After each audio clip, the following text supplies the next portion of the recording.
afternoon, everybody. Welcome to what is a very mild Carrow Road. Back here for some more championship action. This month, as we know, is jam-packed full of games, and that continues today as Norwich City host Preston North End. And we have the team news, and the key line is that Norwich City are unchanged from their 1-1 draw with Reading in midweek. So they line up a little bit like this: Tim Krul in goal, Aarons, Omer Mamadeli, Hanley and Byram at the back four, Gibbs, McLean and Nunez the midfield three, with Sargent on the right, Aaron Ramsey on the left, and Tamer Buki up front. The subs bench: Angus Gunn, Ben Gibson, Jordan Hugo, Kieran Dow, Gabriel Sara, Danel Sanani and Onel Hernandez. Paddy Davitt joins me from Carrow Road. Pad, probably not a massive surprise, I would say. But, I mean, it's not an opportunity that Dean Smith has been afforded a lot this season to leave the team unchanged. Why do you think he has done that, given perhaps some of the issues we saw emerge on Tuesday night, which he was probably keen to push on to what Reading did rather than perhaps what Norwich City didn't do? Maybe because of that, maybe because he's looked at it in the round, Connor, and felt it was maybe more a case of happy with a lot of elements of his own team's performance. I mean, he talked from Blackpool to Reading. The message he'd driven home was, I want more control of the ball, I want a bit more composure, a bit more patience in building up the play. And yes, Reading had that sort of spell, maybe sort of Andy Carroll inspired in the first half, but he kind of said yesterday to us that he felt they delivered that. Where they were deficient was getting the ball into Pookie and Sargent and Ramsey and building effectively to create clear-cut chances. And we can all remember probably 5 tops, really good chances over the 90, and that's not going to be enough. And they'll certainly need to be better today against this Preston side to create real good chances, given their quite amazing, really, defensive record. I know it's still early in the season, but 5 games is it on the road and not a goal conceded. It's that's pretty good going in the Championship, no doubt about it. So maybe he's just looked at it and thought these 11, as it stands, are my most effective players. And certainly in the attacking areas, Pookie and Sargent on the pitch. Yeah, we can debate about maybe is it time for one to be preferred over the other in terms of the shape of the side at the sharp end, the attacking end. But I don't think anybody dispute that those two, certainly now Sargent started to weigh in with goals, is a really effective at this level goal scorer. And Nunez, we know he offers something as well. I mean, I'm just looking at in terms of, you look at the bench options and who would you sort of knock out to bring them in. I mean, there's a debate around Zara, I suppose, given he came with much fanfare. And he had that chance here, that start game against West Brom, wasn't it? The last home game here, funnily enough. Didn't quite go for him or the team that day, to be fair. But, maybe the time would come that, you'd look to inject Sara, given he offers that maybe a thrust. But other than that, now Gibbs is back in and we saw how effective he was midweek. Sanani, Hernandez, Dowell, they've all had opportunities. For me, they haven't really put their stamp on it. So if you think that's your best 11, certainly in the attacking areas, then why not go again? And hopefully, as they did from Blackpool to Reading, in Dean Smith's opinion, improved in an area he was looking for. Today, I'm sure the area will be from Reading to today, just that potency at the top end of the pitch. And we all know that Pookie and Sargent can score goals at this level. But, we're 12 games in, and I don't think anybody could really justifiably say we've seen a complete performance from Norwich. So whether today is the day, time will tell. But yeah, for me, not a huge surprise that the 11 is as is. No Cantwell still, so he's obviously decided not to rush him back. It's a very busy period, as we know. But I'll throw that one back to you, Connor. I mean, are you surprised that he's more or less kept the same midfield and forward areas as is?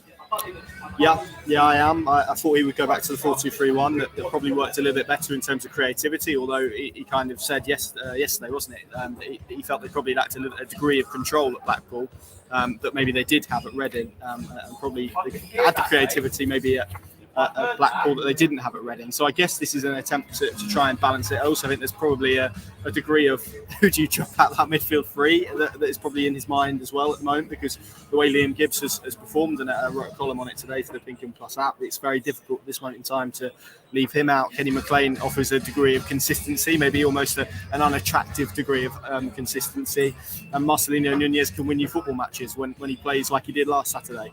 So maybe that is the reason why he's gone back to this shape and the 4-3-3. But it did feel like Norwich had a bit more of an edge last weekend when they did play that 4-2-3-1 there. Aaron Ramsey in that 10 position, just acting as a conduit almost for what they were doing in terms of their possession. But it's going to be intriguing to see how this pans out, because I think they are going to have a similar game in many regards to what we saw on Tuesday, where they're probably going to be afforded a lot of the ball, and Preston are going to be happy just to sit and say, break us down then, with, of course, what is a superbly organised team that is obviously conceded the fewest goals in the Championship this season. So dare I suggest that probably doesn't do anything to ease fears that what we're going to see this afternoon is a really conservative, quite cagey football match with limited goals. But we'll see. Football works in funny ways, as we all know. We've all been watching it for long enough.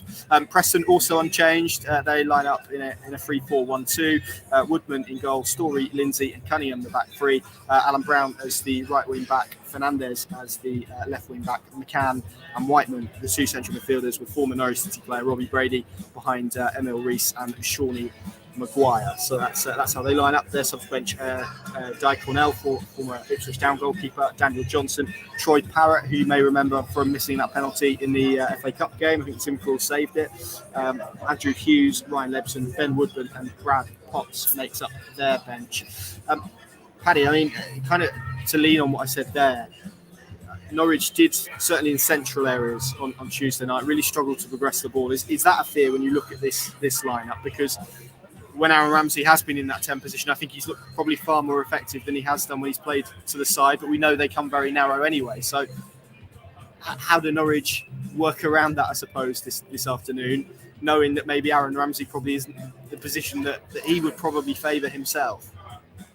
Well, I mean, it's interesting that if Preston go with the three, which is, the way they've set about the task thus far, we know from only 2 or 3 games ago that this kind of sense that certainly the Pookie and Sargent axis, they seem to function a lot better and more effectively against defensive threes. So as good as Preston have been against the ball, that's maybe in his thoughts that, and as he explained at that point, that Sargent is able almost to nullify one of those 3 centre-backs and play a lot more centrally and a lot closer to Pookie, which then maybe affords the likes of Ramsey, maybe even a Nunez, now Gibbs is in the side, offering a bit more protection to get in and around those two. And of course, I'm sure he would be looking for the likes of Aarons and Byron maybe to offer a little bit of width as well. So it'll be interesting to see how it unfolds. But, the fact that it is a 3 they're coming up against, that's probably in Dean Smith's thoughts, why he hasn't maybe tinkered with certainly the setup in the forward and attacking midfield areas from midweek. As Reading were a bit more rigid and regimented. And as he said yesterday, because Norwich quite laboured in how they progressed the ball through the thirds, that it essentially afforded Reading's centre-backs to lock on to Sargent, lock on to Ramsey and Pookie for that matter, and not really give them any time at all or any ability to build the play. So, it's a different opponent today, and they'll probably approach it slightly differently. So, that would actually offer me some encouragement if Preston are set up in a 3 formation defensively. And Norwich, because we've seen it already this season, they seem to function a lot better against that type of defensive unit. And I think your point about Ramsey, I think he's got the intelligence to find those pockets of space across that middle part of the pitch and wider areas. But also I'm sure Smith would give him that freedom, and he's talked liberally about he's an intelligent footballer, and he understands where he can affect the play, where he can connect front to back. We saw that in that purple spell at Blackpool before half-time last week. Him and Nunez really started to tick, and that made Norwich tick. So, didn't really go for him midweek. He got removed, didn't he, in the second half.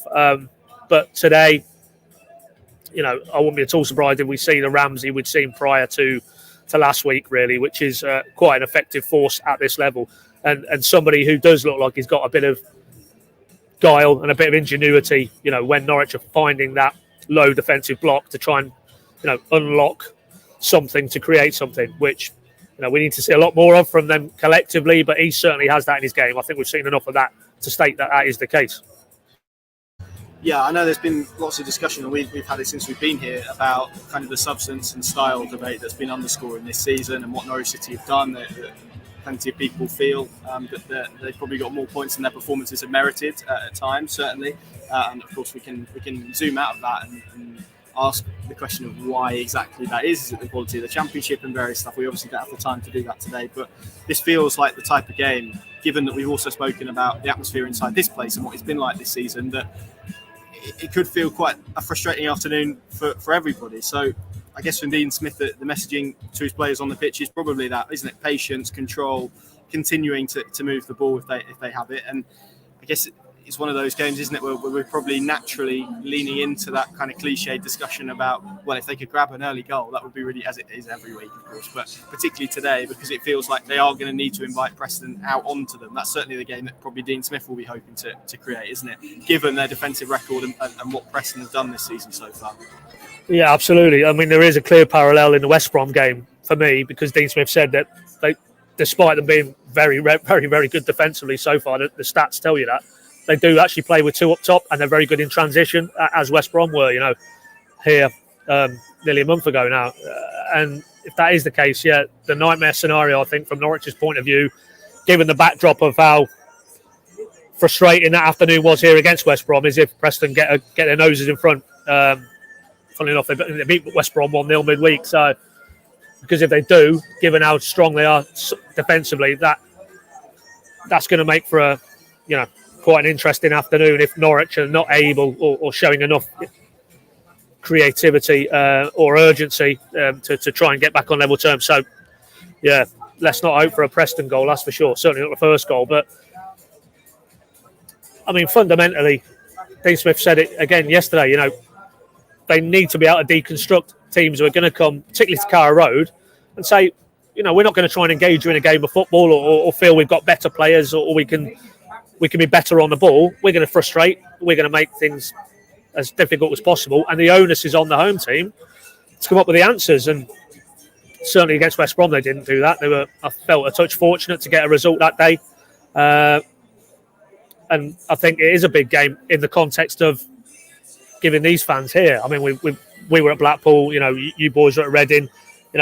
It feels like those away fans are, by and large, connecting with what they're seeing on the pitch from this group of players. But at home, I don't think we could say that is the case yet. Even the Coventry game where they ran out pretty comfortable winners in the end. Coventry don't have that goal disallowed down here at the Barclay end of the first half. They had a great chance at the start of the second half. Tim Krul saved from Guy Carrow. That could have gone very differently. And I don't think we've seen really a command performance at Carrow Road this season from a Dean Smith Norwich. And they need one. They need one. Not in the context of the table, because, they've got a very healthy total of points at the minute. But in this debate about performance and polish as well as points and productivity, I think it would go a long way today if we saw a really confident, bullish, front foot, commanding performance, because it would be coming against a team, as Neil says there, who have proven themselves very good defensively this season. So if you can really showcase yourself against this level of opponent today, defensively anyway, that's a big message. And it will send a big message to all these fans here today that, okay, by no manner of means has it been everything we'd wanted to this point of the season. But again, more evidence that things are coming together, both in terms of the points and the results, but also maybe performances as well, because, none of us would be delusional enough to say that we've seen a dominant Norwich game in, game out. There's been parts of games, but there's also been worryingly other parts of games where they've been really under the cosh.